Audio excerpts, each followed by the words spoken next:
600, he spat, eyes like ice. For what? More lies. The champagne still dripped from the ceiling, a macabre rain on Lucas Thorne's last stand. A waitress. That's all she was. He didn't see the rage coiled tight in her spine, or the years spent burying a past that refused to stay dead. No, he just saw an escape. Another desperate gamble in a night already drowning in them. What he didn't know. Her quiet offer wasn't about the money, it was about a debt, a promise whispered long ago in a world he couldn't even imagine. They had no idea that her hidden kindness would change everything. Lucas laughed, a harsh, desperate sound. You, a waitress. She didn't blink. She turned to the furious delegation and spoke a single sentence in perfect, archaic Keigo Japanese. The billionaire didn't just stop laughing. He froze, because she hadn't just saved the conversation, she had just revealed that his partners were planning to kill him. The air inside the private dining room of the Pierre, one of New York City's most historic and expensive hotels, was thick enough to choke on. Outside, the December wind howled through Fifth Avenue, but inside, under the warm glow of Austrian crystal chandeliers, a different kind of storm was brewing. Lucas Thorne sat at the head of the mahogany table. At 32, he was the youngest CEO in the history of Thorne Dynamics, a logistics empire he had inherited and then aggressively expanded. He was known for his steel nerves and predatory instincts, but tonight he looked like a man watching his execution. His tie was loosened slightly, a rare sign of distress, and his knuckles were white as he gripped the armrests of his chair. Opposite him sat Mr. Kenji Sato, the patriarch of Sato Heavy Industries, accompanied by 4 stone-faced advisors. They were the key to Lucas's survival. Thorne Dynamics was leveraged to the hilt. Without this merger, Lucas's creditors would dismantle his company piece by piece before the new year. "Tell him," Lucas snapped, looking at the young man sitting to his right. "Tell him that we agree to the shipping lane restrictions, but we need the capital injection within 48 hours. It's non-negotiable." The young man, Marcus, was sweating profusely. He was supposed to be the best translator money could buy, a linguistic prodigy from Yale with a retainer that cost more than most people's houses. But Marcus was crumbling. Mr. Sato," Marcus stammered, switching to Japanese. His accent was technically correct, but his tone was shaking. He spoke for a moment, stumbling over the technical phrasing of capital injection and shipping lane jurisdiction. Mr. Sato listened, his face an impenetrable mask. When Marcus finished, Sato exchanged a dark look with his lead advisor. He said something sharp, low and guttural. Marcus paled. He looked back at Lucas, terror in his eyes. "What?" Lucas demanded. "What did he say?" "He says he is insulted, sir," Marcus whispered, his voice cracking. "He says you treat honor like a transaction. He says the deal is off." "Off?" Lucas stood up, his chair scraping violently against the floor. "Fix it. Tell him it's a misunderstanding." "I don't know how, sir. He's using a dialect I'm not familiar with. It's pre-war legal terminology. It's extremely specific." "You're fired," Lucas snarled, the desperation bleeding into his voice. "Get out." Marcus scrambled to gather his papers, fleeing the room as if the devil himself were at his heels. Silence descended, a heavy, suffocating silence. Mr. Sato stood up, buttoning his suit jacket. The rejection was clear. The deal was dead. Lucas Thorne was ruined. In the corner of the room, standing by the service station, Amelia Vance tightened her grip on the silver water pitcher. She was invisible to them. Just a waitress in a black vest and white shirt, hair pulled back in a severe bun, tasked with refilling glasses and clearing plates. Amelia kept her head down. She needed this job. She needed the tips. She had rent due in 3 days for a shoebox apartment in Queens, and more importantly, she had medical bills for her mother that were piling up like snowdrifts against a door. The last thing she needed was to get involved in the affairs of billionaires. "Don't say anything," she told herself. "Just pour the water. Walk away." Mr. Sato began to walk toward the door. Lucas looked defeated, his arrogant shoulders finally slumped. It was the look of a man watching his father's legacy burn to ash. Amelia felt a twinge in her chest. Not pity exactly. She had little patience for the rich, but a recognition of pain. She knew what it felt like to lose everything when you had done nothing wrong. Mr. Sato paused near the door, muttering something to his advisor in that same low, complex Japanese dialect Marcus had failed to understand. The fool doesn't realize the indemnity clause in paragraph 4 transfers his patent rights to us upon signing. It's a pity we couldn't trick him into it, but his rudeness saved him from his own stupidity. Amelia froze. The pitcher in her hand hovered over a glass. They weren't just leaving. They were gloating about a trap they had set. A trap Lucas had been seconds away from walking into before the translation failed. If she stayed silent, Lucas Thorne would lose his company, but he would keep his patents, the only assets he had left. If she spoke, she risked her job, her anonymity, and the carefully constructed life she had built to stay hidden from her own past. "Let him fall," a voice in her head whispered. "It's not your war." Then Lucas slammed his fist onto the table, a sound of pure impotence. "Does anyone in this entire city speak Japanese?" he shouted to the empty room, not expecting an answer. Amelia looked at the check sitting on the side table, the bill for the dinner. Her eyes moved to Lucas, then to the smug back of Mr. Sato. She took a breath that tasted like ozone and bad decisions. "I'll translate it for $600, she said. The room went still. Lucas Thorne turned slowly, his eyes narrowing as they landed on her. He looked at the water pitcher in her hand, then at her uniform. "Excuse me?" Lucas asked, his voice dripping with incredulity. $600, Amelia repeated, her voice calm, though her heart was hammering against her ribs like a trapped bird. "Cash, right now, and I'll fix this." Lucas let out a short, incredulous laugh. It wasn't a happy sound, it was the sound of a man snapping. "You? A waitress? My Yale translator just fled the room crying, and you think you can handle corporate negotiations with Sato Heavy Industries?" "Your Yale translator has textbook knowledge," Amelia said, stepping forward. She didn't bow, she didn't shrink. She stood with a posture that suddenly seemed very unlike a waitress. He doesn't understand the Osaka legal dialect of the 1950s, and he certainly didn't catch what Mr. Sato just said to his advisor. Mr. Sato, who had been halfway out the door, stopped. He turned around slowly. His eyes bored into Amelia, assessing her for the first time. Lucas looked between the powerful industrialist and the woman holding a water pitcher. He was a gambler by nature, and right now he had no chips left. He reached into his jacket pocket, pulled out a sleek money clip, and threw a wad of $100 bills onto the table. They scattered across the mahogany surface. "There's 1,000, Lucas said, his voice cold. "If you waste another minute of my time, I'll have you banned from working in this city again. Talk." Amelia set the pitcher down. The metal clinked against the wood. She walked over to the money, picked it up, and counted out exactly $600. She left the remaining $400 on the table. "I earned $600, she said. She turned to Mr. Sato. She didn't speak the polite standard Japanese that tourists used. She didn't even use the business Japanese Marcus had attempted. She shifted her stance, her shoulders dropping slightly, her chin tilting up. When she spoke, the sound was liquid and sharp, a perfect replication of the dialect Sato had been using to hide his intentions. "Sato-sama," Amelia began, her voice resonating with an authority that stunned the room. "The chairman regrets the misunderstanding. However, he is curious why a man of your honor would hide a hostile liquidation clause inside a standard partnership agreement. Paragraph 4, subsection B. Is the honor of Sato Heavy Industries so fragile that it requires theft to succeed?" The silence that followed was absolute. Lucas's eyes went wide. He understood the tone, if not the words. He saw the color drain from the faces of Sato's advisors. Mr. Sato stepped forward, his face flushing with a mixture of rage and shock. He barked a question at her, fast and aggressive. Amelia replied instantly, cutting him off. Her Japanese was faster, sharper.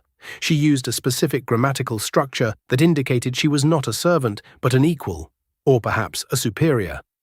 "If you walk out that door," she translated for Lucas, keeping her eyes locked on Sato, "you lose the shipping routes. But if you sit down and remove the liquidation clause, Mr. Thorne is willing to forget that you tried to steal his life's work. He will offer you the deal. Fair terms, no tricks." She turned to Lucas. "Tell him you agree." Lucas was staring at her as if she were an alien who had just landed on the dinner table. Wait, they were trying to steal the company. Paragraph 4, Amelia said, not breaking eye contact with Sato.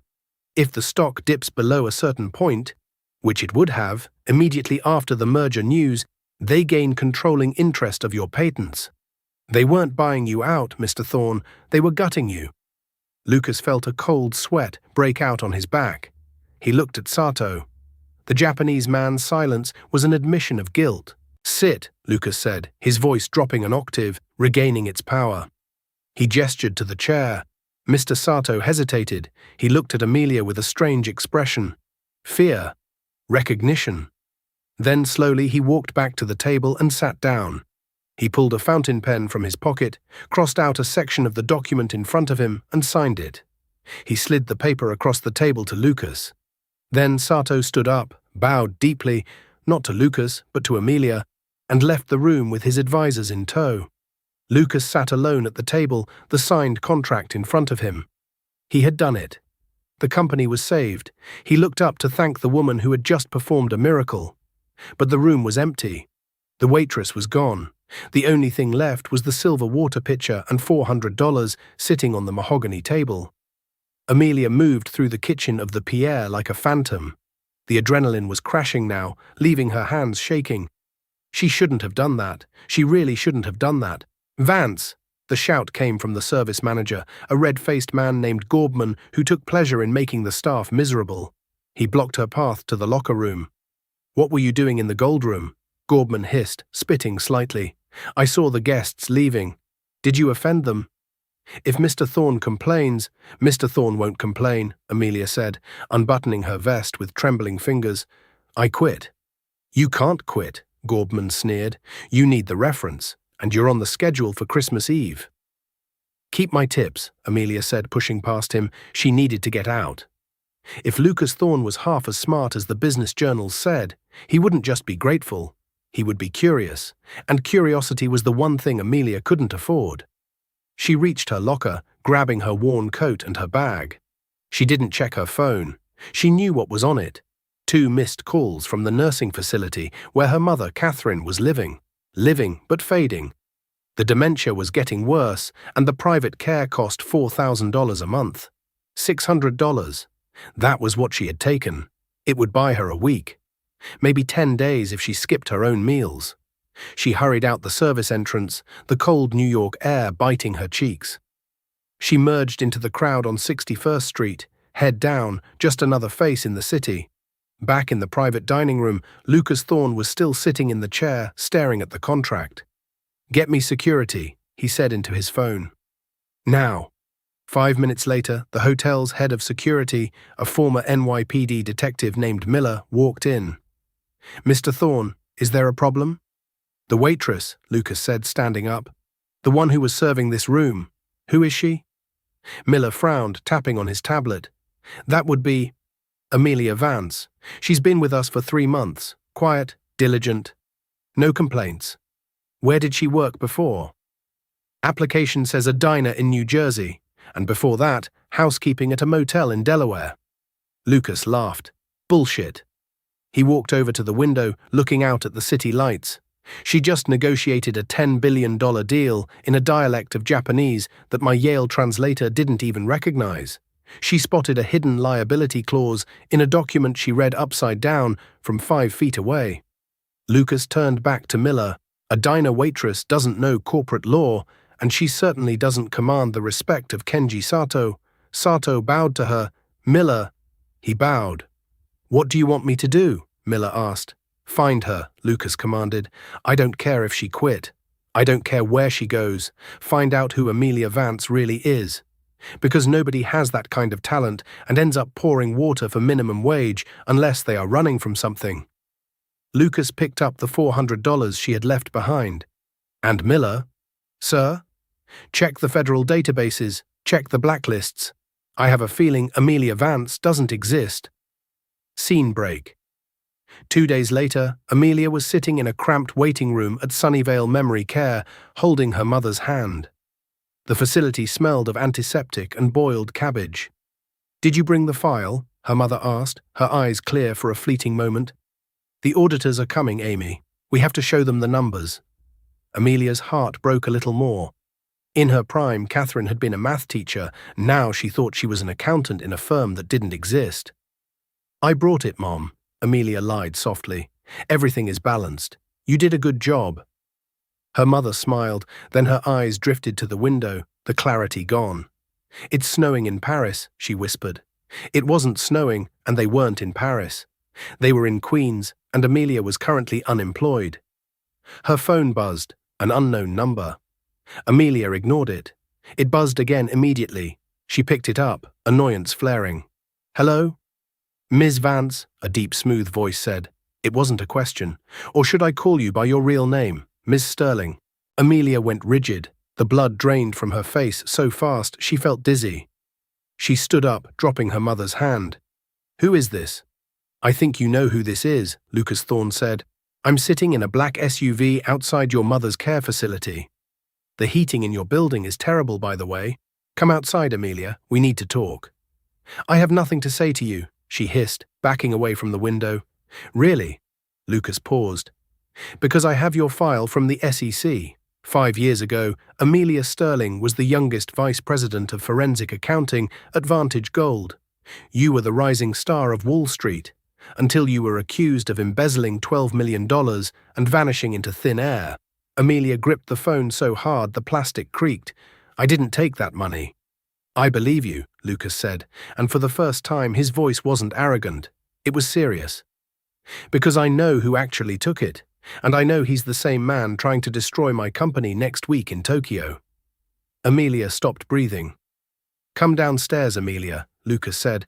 I don't want to turn you in. I want to hire you, and I want to help you take down Preston Cole. The interior of the black Cadillac Escalade was a sanctuary of silence and leather, a stark contrast to the biting wind of Queens outside. Amelia sat on the edge of the seat, her back rigid, refusing to lean into the comfort. Lucas Thorne sat opposite her, his long legs crossed, a tablet glowing in his hands. He didn't look like a savior, he looked like a predator who had found a particularly interesting prey. Preston Cole, Lucas said, the name rolling off his tongue like a curse. The man who runs Apex Meridian. The man who accused you of diverting $12 million into a shell account in the Caymans 5 years ago. I didn't divert it, Amelia said, her voice brittle. I found it. I was doing a routine internal audit of the Asian markets. I found a discrepancy in the currency exchange rates Apex was using. Someone was skimming off the top of every transaction, fractions of a cent that added up to millions. When I took the file to Preston, the next morning, the security team was at my desk, and the money was in an account under my name. Lucas nodded slowly. Standard operating procedure for Cole: find a scapegoat, burn them, and walk away with the profit. But here is what you don't know, Amelia. Cole didn't just steal $12 million. That was practice. Lucas tapped the tablet and slid it across the console toward her. Amelia looked down. It was a dossier on Thorne Dynamics, Lucas's company. The graphs were bleeding red. Cole is shorting my company, Lucas explained, his eyes hard. He's betting against us. But he's not just gambling, he's rigging the game. That stunt with Sato at the Pierre. Cole paid Sato's advisors to insert that liquidation clause. If I had signed it, the news would have leaked, my stock would have tanked, and Cole would have made $1 billion overnight while I went bankrupt. Amelia looked up, her mind racing. The pieces were clicking together with the terrifying precision of a bear trap. So he's sabotaging your mergers to force a stock crash. Exactly. And he's not done. Next week in Tokyo, I'm meeting with Kinzoku Steel. It's the final lifeline for my company. If I secure their logistics contract, Thorne Dynamics survives and Cole's short position blows up in his face. He loses everything. Lucas leaned forward. But Cole is going to be there. He's a silent partner in Kinzoku. He's going to try to kill the deal. Why are you telling me this? Amelia asked. I'm a fugitive, Lucas. If I step foot in an international airport, my passport will flag. The FBI is still looking for Amelia Sterling. I know, Lucas said softly. That's why you aren't going as Amelia Sterling. You're going as my fiancée. Amelia laughed, a dry, humorless sound. That is the oldest cliché in the book. It's a cliché because it works, Lucas countered. Diplomatic immunity isn't an option, but private clearance is. We fly private. You bypass the standard customs. I have a new identity package ready for you. Sarah Black, a consultant. And if I say no? Then I drive away, Lucas said, and you go back to watching your mother fade away in a facility that smells like despair, wondering when the money will run out. Or, he paused, his gaze intensifying, you come with me, you help me destroy Preston Cole. You clear your name, and I pay for your mother to be transferred to the Silver Leaf Institute in Zurich. The best neurological care in the world. Fully paid. For life. Amelia looked out the tinted window at the drab brick building where her mother was currently sleeping. She thought of the audit her mother hallucinated about. She thought of the 5 years she had spent scrubbing toilets and waiting tables, terrified of her own shadow. She looked back at Lucas. I don't just want my name cleared. I want him to hurt. I want Preston Cole to lose every dime he has. Lucas smiled, and it was a terrifying expression. Then we have a deal. Get in the back. We have a plane to catch. Tokyo was a neon-drenched labyrinth of power and light. The Ritz-Carlton suite offered a panoramic view of the skyline, but Amelia had no time for sightseeing. For the last 14 hours on the flight over, she hadn't slept. She had been devouring the financials of Kinzoku Steel, relearning the rhythm of the corporate world she had been exiled from. She stood in front of the full-length mirror. The waitress uniform was gone. In its place was a midnight blue evening gown that cost more than her mother's medical care for a year. It hugged her frame, elegant and armor-like. Her hair was down, cascading in waves, and diamonds, real ones, loaned from the Thorn Vault, glittered at her throat. She didn't look like Amelia Vance, the struggling waitress. She looked like Amelia Sterling, the predator. Ready? Lucas appeared in the doorway, adjusting his cufflinks. He stopped when he saw her. For a split second, his professional mask slipped, revealing genuine admiration. You look formidable. I feel like an imposter, Amelia admitted, smoothing the silk of her dress. Good. Use that fear. Keeps you sharp. Lucas walked over and handed her a small earpiece. Miller is on the comms. He's monitoring the room. Remember, Cole will be there. He thinks you're gone. He thinks you're in prison or dead. The shock is our first weapon. They took the elevator down to the grand ballroom. The Kinzoku Gala was the event of the season. Captains of industry from 3 continents were mingling, holding flutes of sake and champagne. As they walked in, heads turned. Lucas Thorne commanded attention, but tonight the whispers were about the woman on his arm. Who is she? Is that the heiress from Monaco? I've never seen her before. Amelia kept her head high, her expression cool and detached. She scanned the room, her accountant's brain processing the jewelry and suits like data points. Then she saw him. Preston Cole was standing near the ice sculpture, holding court with 3 Japanese bankers. He looked exactly the same as he had 5 years ago, tanned, silver-haired, impeccably dressed in a bespoke tuxedo. He threw his head back and laughed at something one of the bankers said, a laugh that made Amelia's blood turn to ice. Steady, Lucas whispered, feeling her arm tense. He's just a man who owes you $12 million plus interest. Lucas guided her through the crowd, heading straight for the lion. Mr. Cole, Lucas said smoothly, approaching the group, I didn't realize you were in town. Preston turned, his smile polite and plastic. Lucas, a pleasure. I heard you had some trouble in New York with Sato. Unfortunate.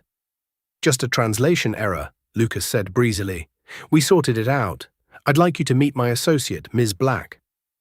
Preston's eyes slid to Amelia. He smiled, ready to dismiss her as just another piece of arm candy. Then he froze. The smile didn't just fade, it shattered. His eyes widened, his pupils contracting. He looked at her cheekbones, her eyes, the tilt of her chin. He saw the ghost of the girl he had destroyed. Ms. Black? Preston stammered. The glass in his hand shook slightly. Charmed, Mr. Cole, Amelia said. Her voice was different, lower, huskier than the girl he remembered. She extended a hand. Preston stared at the hand. He couldn't refuse it without causing a scene. He took it. His palm was clammy. You remind me of someone, Preston whispered, his voice tight. Someone I used to know. I get that a lot, Amelia said, not letting go of his hand. She squeezed it, hard. I have one of those faces. Forgettable, until it isn't. She released him. Preston looked like he had seen a spectre. He excused himself abruptly, muttering about a phone call, and retreated toward the VIP lounge. He's rattled, Lucas murmured. He knows, or he suspects. He's going to run a background check, Amelia said, watching Preston retreat. He has contacts at the FBI. If he runs my biometrics or facial recognition, the Sarah Black cover won't hold. We have 2 hours, Lucas said, checking his watch. The meeting with the Kinzoku chairman is at midnight in the penthouse. We need to get Cole's leverage before then. How?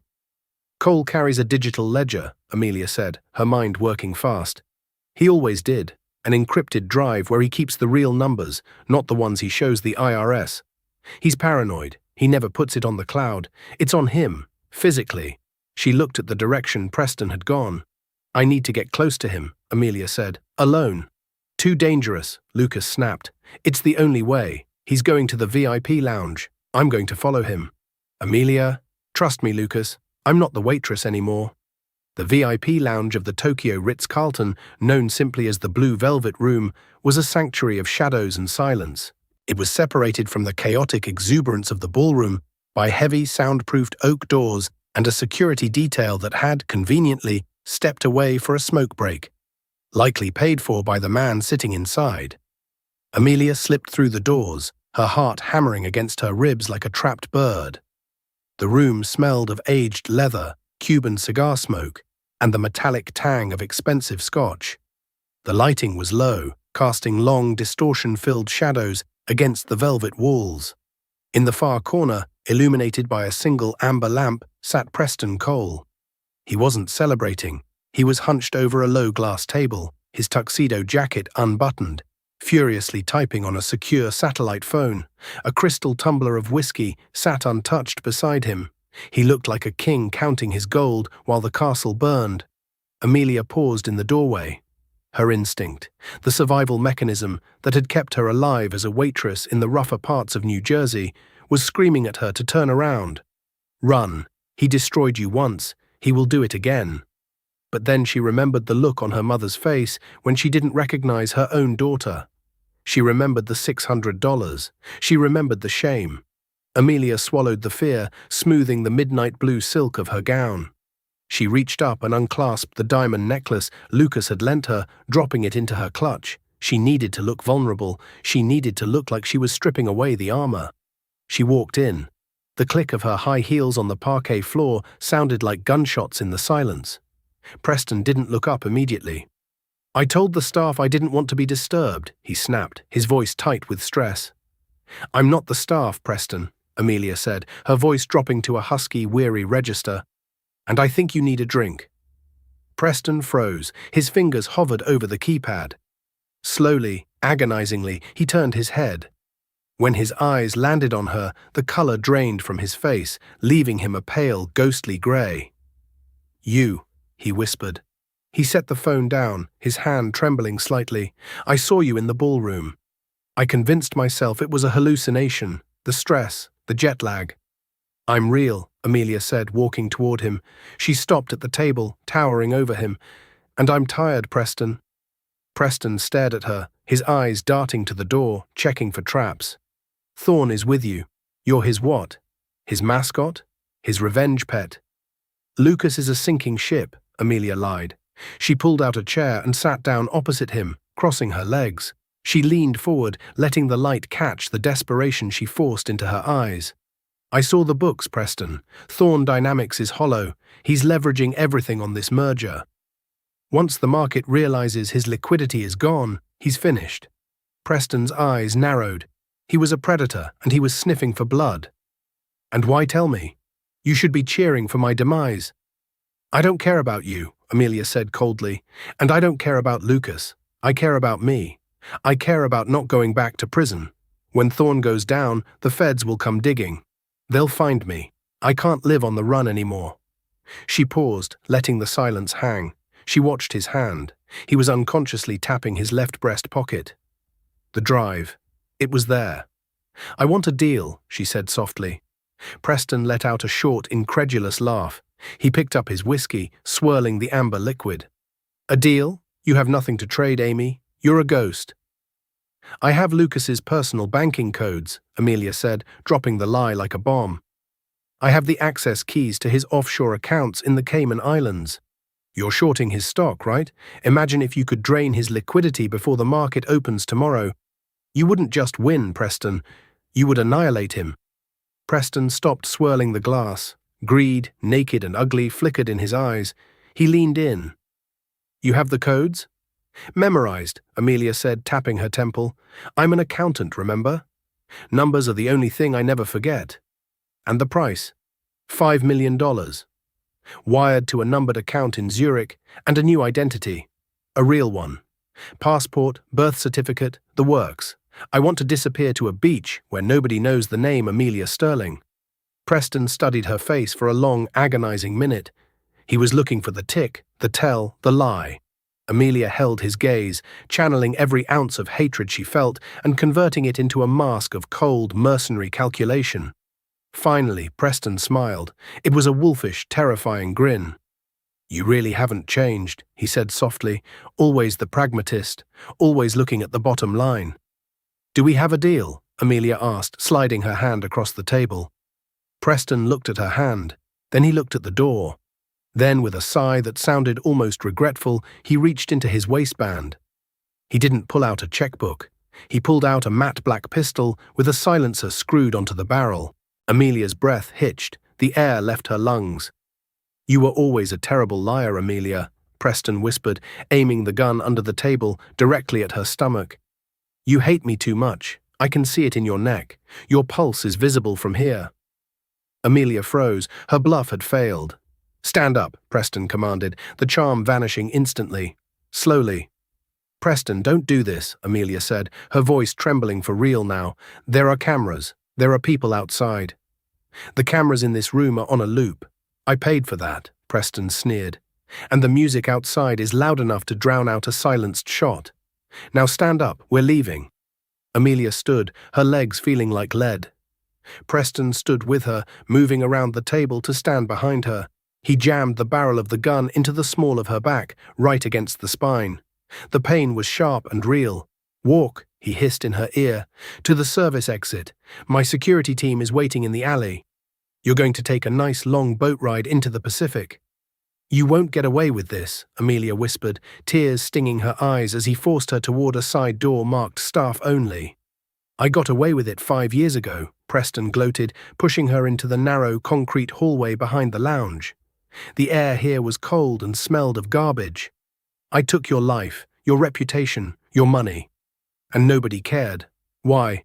Because I'm rich, and you're nobody." They walked down the corridor. The music from the ballroom faded, replaced by the hum of industrial ventilation. Every step took her further away from Lucas, further away from safety. "Think, Amy, think." She remembered the self-defense crash course Miller had given her on the private jet. "He's arrogant," Miller had said. "He's not a fighter. He's a bully. If he gets close, use your environment. Use surprise." Preston was close. His breath smelled of expensive scotch and rot. He was careless, pressing his body against hers to intimidate her, forgetting that proximity was a weakness. They passed a heavy metal janitorial cart parked against the wall. "Move faster," Preston shoved her. Amelia stumbled, her hand brushing the cart. Her fingers grazed a glass spray bottle. Now, it wasn't a conscious decision, it was a reflex born of pure desperation. Amelia screamed, a sudden piercing shriek that echoed in the concrete hall. At the same moment, she slammed her right foot down with every ounce of strength she possessed. The stiletto heel of her shoe, 4 inches of reinforced steel, drove straight down into the instep of Preston's foot. The bone crunched. Preston howled, a guttural sound of shock and agony. His grip loosened. The gun wavered. Amelia didn't run away. She spun around, her dress swirling like a tornado. She grabbed his wrist, the one holding the gun, with both hands. She didn't try to overpower him. She used his own momentum. She twisted his wrist outward, violently, forcing the joint against its natural rotation. Snap! Preston screamed again, dropping the gun. It clattered across the concrete floor, sliding under the janitorial cart. But Preston wasn't finished. Blind with pain and rage, he lunged at her. He was 50 pounds heavier, fueled by adrenaline. He slammed into her, pinning her against the rough concrete wall. His hands went for her throat, his thumbs digging into her windpipe. "I'll kill you," he spat, blood flying from his lip where he had bitten it. "I'll kill you right here." Black spots danced in Amelia's vision. She clawed at his face, her nails raking down his cheek, but his grip was iron. Then thundering footsteps echoed down the hall. "Let her go." It was Lucas. Preston looked back, distracted for a fraction of a second. That was all Amelia needed. She didn't try to breathe. She reached down. Her hand dove into the left breast pocket of Preston's tuxedo, the pocket he had been protecting all night. Her fingers closed around the cold, rectangular metal of the USB drive.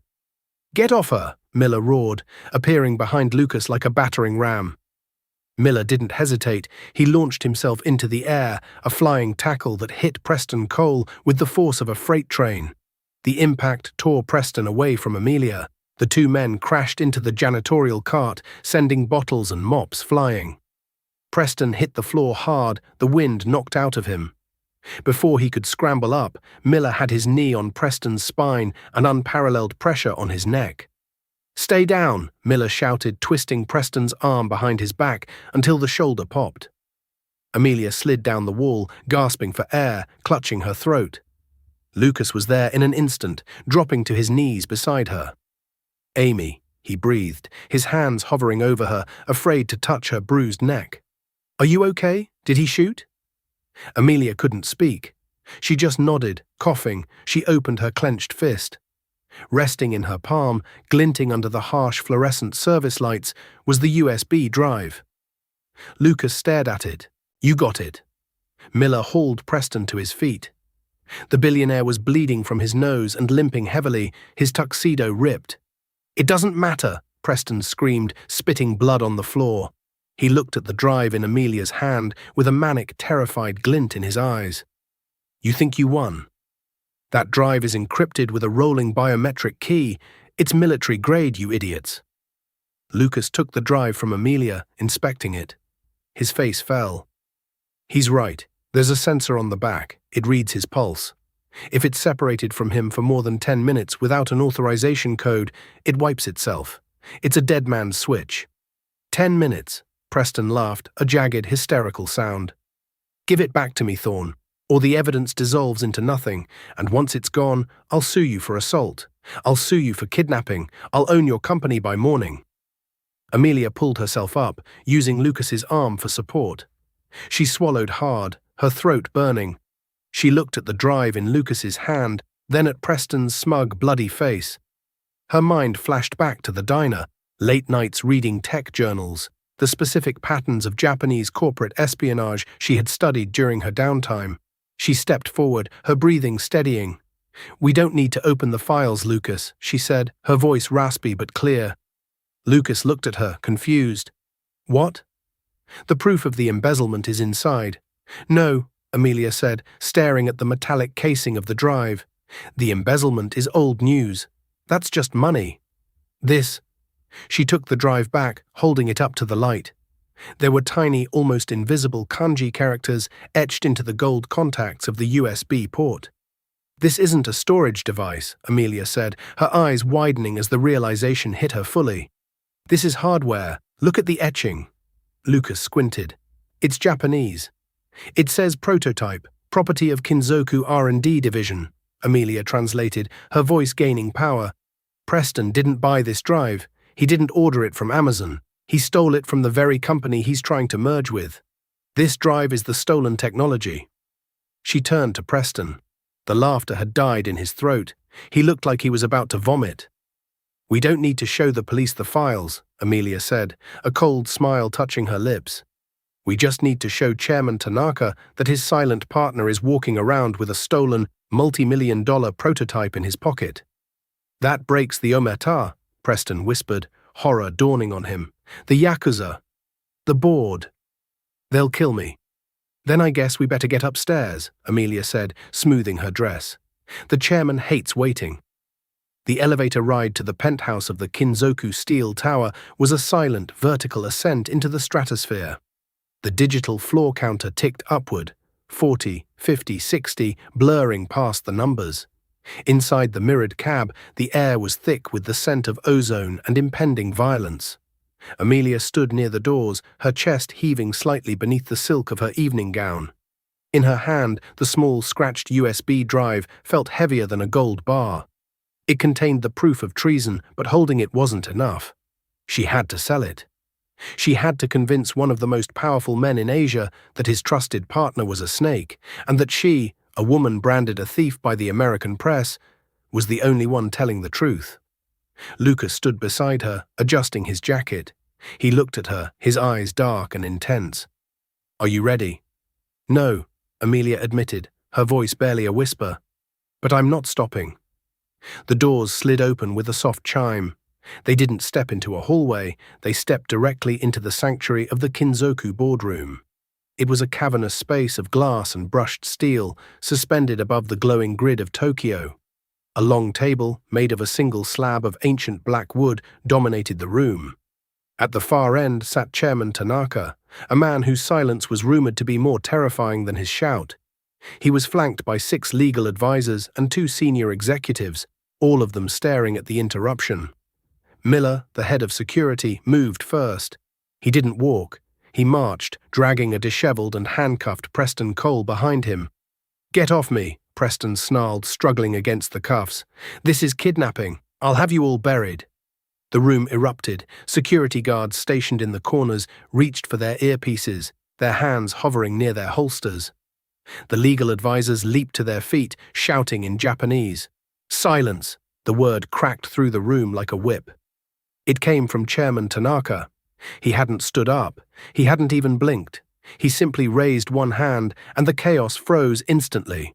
Tanaka's gaze drifted from the struggling Preston Cole to Lucas Thorne, and finally settled on Amelia. "Mr. Thorne," Tanaka said, his English precise and cold. "You are 30 minutes late, and you have brought a prisoner into my boardroom. This is an act of war, not negotiation." "It's an act of salvation, Chairman," Lucas replied, stepping forward. "We aren't here to negotiate the merger. We're here to save you from a parasite." Preston, catching his breath, saw his opening. "They're insane, Tanaka. Thorne is desperate. He's trying to sabotage our partnership because he knows his company is worthless. And this woman—" Preston jerked his head toward Amelia, his eyes wide with manic desperation. "Do you know who she is? That is Amelia Sterling, the embezzler. She's a fugitive wanted by the FBI." A ripple of shock went through the advisors. Whispers of Sterling and fraud hissed through the air. The accusation hit its mark. Tanaka's eyes narrowed. Amelia felt the floor sway beneath her. The weight of 5 years of shame crashed down. The waitress, the thief, the liar. That was what the world saw. No, she thought, not tonight. She stepped past Lucas. She didn't look at Preston. She looked directly at Tanaka. "Chairman Tanaka," Amelia began, her voice resonating with the formal high court Japanese she had wielded at the Pierre. "A thief steals in the dark. I have come into your house under the bright lights to return what was stolen from you." The perfect diction stunned the room. Tanaka leaned forward slightly, intrigued. Amelia walked to the black table. She placed the USB drive in the center. The small red light on the device blinked rhythmically, like a heartbeat. "This device," she continued, pointing a trembling finger at it, "was in Mr. Cole's pocket. It contains the complete schematics for your magnetic rail prototype. The Type 7 system you haven't even patented yet." Tanaka's face hardened. He looked at the drive, then at Preston. "Is this true?" "It's a plant," Preston screamed, sweat dripping down his forehead. "She put it on me. It's a generic drive. She's lying to cover her own crimes." "It is not generic," Amelia said, her voice gaining strength. "Look at the casing, Chairman. Look at the serial engraving on the port. Kinzoku RD only. That drive isn't sold in stores. It never leaves your research lab. The only way Mr. Cole could have it is if he stole it." Tanaka picked up the drive. He inspected the microscopic etching. His expression didn't change, but the temperature in the room seemed to drop 10 degrees. He looked at his silent partner with a new, dangerous curiosity. "Mr. Cole," Tanaka said softly, "why do you have my prototype technology in your tuxedo?" "I was holding it for safekeeping," Preston stammered, his lie falling apart in real time. "I was going to protect it from Thorne." "He's lying," Amelia cut in. "He's been selling your tech to your competitors in China. That's how he funds his short positions. That's how he destroyed my life." Preston laughed, a high, hysterical sound. "And who will believe you? You're a convicted accountant. You stole $12 million from Apex Meridian." "I never stole a dime," Amelia said, her voice ringing off the glass walls. "And if you give me access to a terminal, I will prove it right now." Tanaka stared at her for a long moment. It was a gamble. If she failed, she would be arrested on the spot. Finally, the chairman nodded to his lead advisor, who slid a sleek silver laptop across the table toward her. "You have 5 minutes, Ms. Sterling," Tanaka said. "If you are wasting my time, the police are already in the lobby." Amelia sat down. The keys felt cool under her fingertips. She took a deep breath, blocking out the sound of Preston's frantic protests and Miller's heavy breathing. She was back in her element. The numbers didn't lie. People lied. Numbers just waited to be found. She didn't try to hack the encrypted drive. She knew that was impossible in the time frame. Instead, she mirrored the drive's unique power signature and cross-referenced it with the public blockchain ledger of Apex Meridian, the company Preston ran. Her fingers flew. Tap, tap, enter. "Connect the shell companies," she whispered to herself. "Follow the sense." A complex web of transactions appeared on the large screen behind Tanaka, projected from the laptop. It looked like a constellation of red lines. "What is this?" Tanaka asked, standing up. "This," Amelia said, standing up and pointing to the screen, "is the money trail. 5 years ago, $12 million disappeared from Apex. I was blamed, but look at the timestamp of the transfer." She hit a key. A date and time zoomed into focus. "The money left the account at 4:02 a.m., Amelia explained. At 4:05 a.m., a purchase order was generated by a shell company in Panama called Blue Horizon. And at 4:10 a.m., Blue Horizon sent a wire transfer of exactly $12 million to a private account held by the head of Kinzoku's external security." Tanaka stiffened. He turned to look at his own security chief, who was standing by the door. The man went pale and reached for the door handle. "Stop him," Tanaka barked. 2 guards tackled the security chief before he could exit. Amelia turned back to Preston. "You didn't just frame me, Preston. You used the money you stole to bribe Tanaka's staff to look the other way while you stole his technology. The $12 million wasn't embezzlement. It was the down payment on your treason." The silence that followed was absolute. The puzzle was complete. The loop was closed. Preston Cole sagged in Miller's grip. The fight drained out of him. He looked at the screen, at the undeniable mathematical proof of his guilt, and he knew it was over. The waitress from Queens had just dissected his entire empire with a laptop and a grudge. Chairman Tanaka walked slowly around the table. He stopped in front of Preston. He didn't look angry anymore. He looked disappointed, which was far worse. "In Japan," Tanaka said quietly, "business is about trust. You have taken my trust, and you have sold it for scraps." Tanaka turned to his assistants. "Call the Tokyo Metropolitan Police, give them everything Ms. Sterling has just uncovered, and freeze all assets connected to Apex Meridian within our jurisdiction. I want him bankrupt before he reaches the police station." "No!" Preston shouted as Miller hauled him backward.